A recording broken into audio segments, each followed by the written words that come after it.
We begin tonight with an incredible story of survival. For the first time, we hear from the father and son who were inside this Muskegon County home when it suddenly exploded in November. News 8's Jacqueline Francis spoke with that family today. She's here now with their unbelievable story. Jacqueline. Leon, the Stock family's Ravenna home is still in bits and pieces, but their lives are starting to come together, something they couldn't have done without the community's generosity and support. I feel like it's a lot harder for, understandably, your husband and your son to come out here. They don't come out here. Not since it happened, a November day that started like any other. I made a joke with him before I left because our propane was low and we had a lot of laundry backed up, and I said to him, I want this laundry done when I get home, like joking around. Then my dad called me and was like, will you come help me put the dryer back?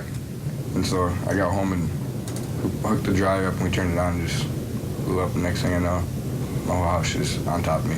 This surveillance video shows the explosion. From what the video looks like, it looks like the walls blew out and then the roof just came down, and that's what was on top of us. Brandon Stock and his 17-year-old son Riley were in the basement trying to get the pilot light going when everything blew.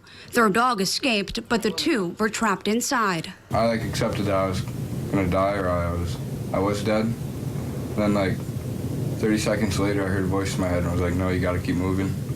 And then I was completely buried alive, and then I wasn't buried alive anymore.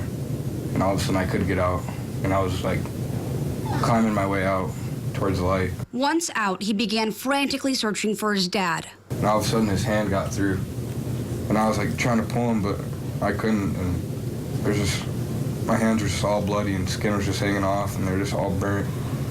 I was trying to pull him as hard as I could. A nearby family member managed to pull Brandon from the wreckage. Both burned and seriously injured, the father and son spent more than a week in the hospital. Bruised lungs and... From the outside, it seems most of their wounds have healed.